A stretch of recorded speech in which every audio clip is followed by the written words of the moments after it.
Apa sih demokrasi itu? Dan dari mana asal mulanya? Selama ini, kita sering mengutip definisi tentang demokrasi dari perkataan mantan Presiden Amerika Serikat yang ke-16, Abraham Lincoln. Demokrasi is government of, by, and for the people. Demokrasi adalah pemerintah dari, oleh, dan untuk rakyat. Sedangkan secara etimologi, demokrasi berasal dari kata demos yang berarti rakyat dan kratos yang berarti kekuasaan atau kekuatan. Dalam negara yang menganut sistem demokrasi, semua kebijakan negara harus merupakan cerminan dari kehendak rakyat. Demokrasi mulanya berkembang di Yunani kuno 500 tahun sebelum Masehi. Nah, di dalam masyarakat Yunani kuno ini, mereka telah mengenal direct demokrasi atau demokrasi secara langsung. Semua keputusan yang dibuat harus merupakan keputusan bulat dari semua warga negara. Ya, semua warga negara. Para warga negara ini berkumpul di suatu tempat untuk mengambil sebuah keputusan. Bayangkan, jika Indonesia menggunakan sistem demokrasi Yunani kuno itu, akan diletakkan di mana semua warga negara yang berkumpul itu? Tetapi beda, di negara Yunani kuno, zaman dulu bentuknya adalah negara kota atau polis, yaitu negara kota Athena, sehingga wilayahnya tidak terlalu luas. Waktu itu, negara Athena dipimpin oleh Cleisthenes yang hari ini dikenal sebagai bapak demokrasi. Lagi pula, dalam sistem Yunani kuno itu yang disebut warga negara hanya meliputi angkatan perang, ilmuwan filsuf, dan artis. Benar-benar artis dalam arti yang sesungguhnya, sebelum makna artis sekarang yang sudah bergeser. Anak-anak dan wanita tidak masuk ke dalam kategori warga negara.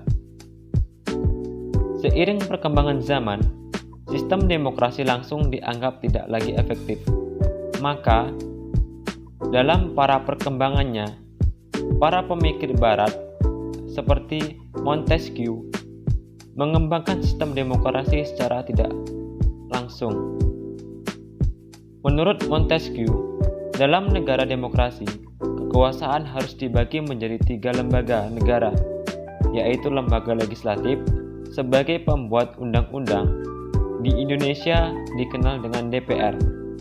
Kedua, lembaga eksekutif, yaitu pelaksana undang-undang, di Indonesia dikenal dengan presiden, wakil presiden, dan para menterinya.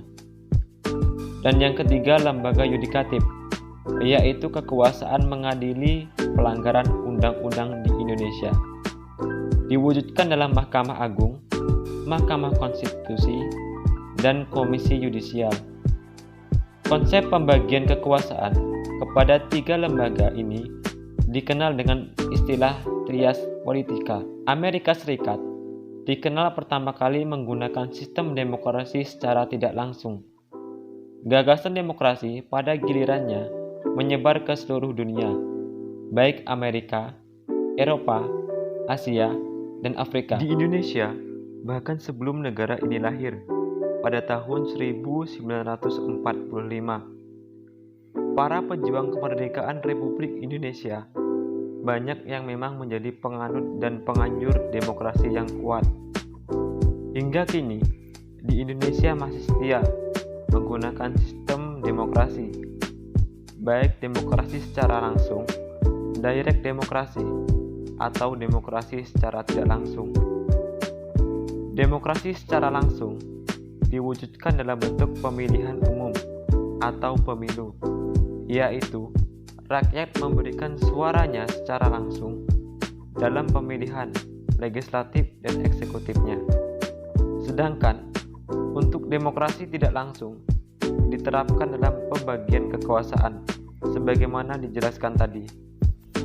Selanjutnya, transisi demokrasi di Indonesia. Sejak merdeka tahun 1945, Indonesia telah mengganti beberapa kali model demokrasi. Secara umum, periode demokrasi dapat dibagi menjadi 4, yaitu demokrasi parlementer, kedua, demokrasi terpimpin, ketiga, demokrasi Pancasila atau Orde Baru, keempat, demokrasi transisi atau reformasi.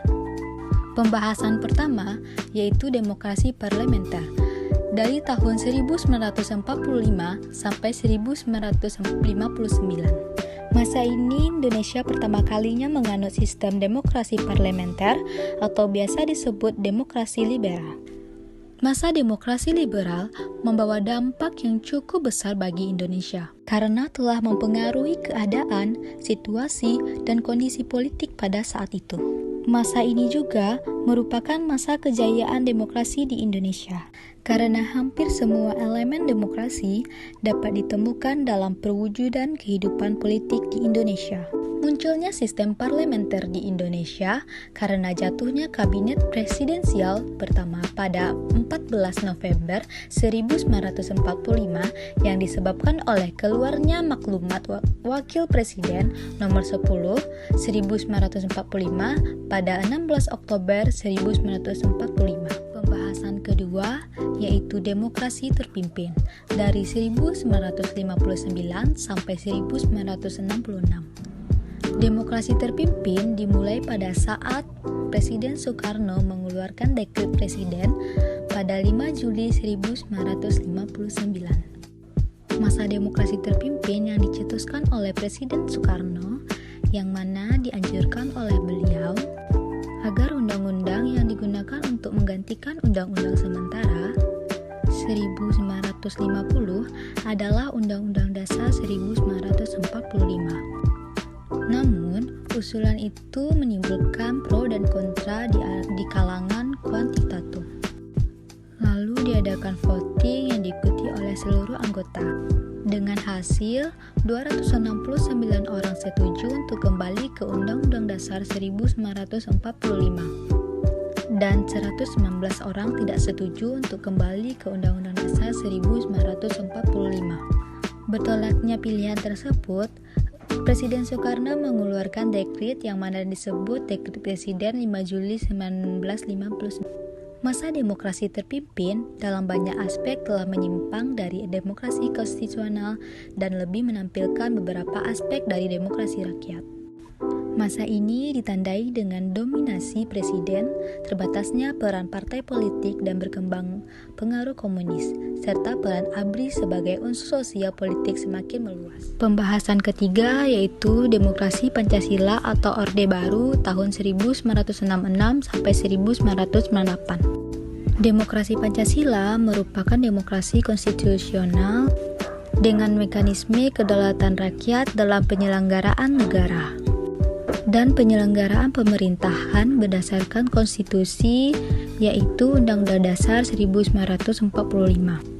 Era demokrasi Pancasila diawali dengan suatu peristiwa atau sejarah yang sangat kelam bagi Indonesia, yaitu Gerakan 30 September. Masa demokrasi Pancasila merupakan demokrasi konstitusional yang menonjolkan sistem presidensial. Landasan formal periode ini adalah Pancasila, Undang-Undang Dasar 1945, dan ketetapan MPRS atau MPR dalam rangka meluruskan kembali penyelewengan terhadap Undang-Undang Dasar 1945 yaitu terjadi di masa demokrasi terpimpin. Namun, dalam perkembangannya, peran presiden semakin dominan terhadap lembaga-lembaga negara yang lain. Pembahasan keempat, demokrasi transisi atau reformasi tahun 1998 sampai sekarang.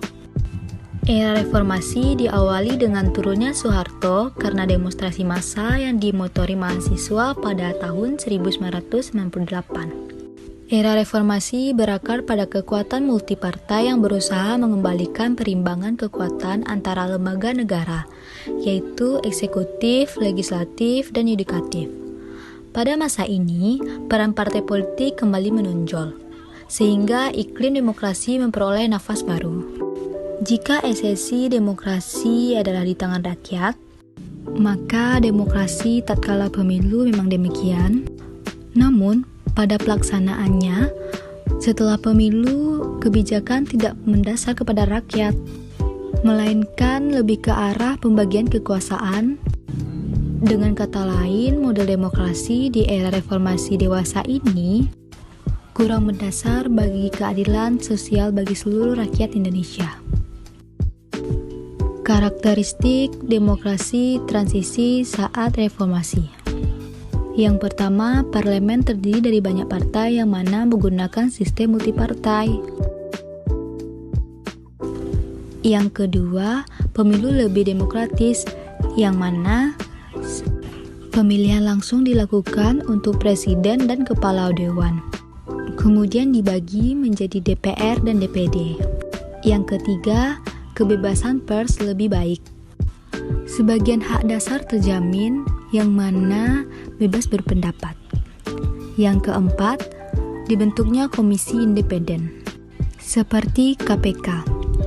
Yang kelima, dilaksanakan rotasi kekuasaan.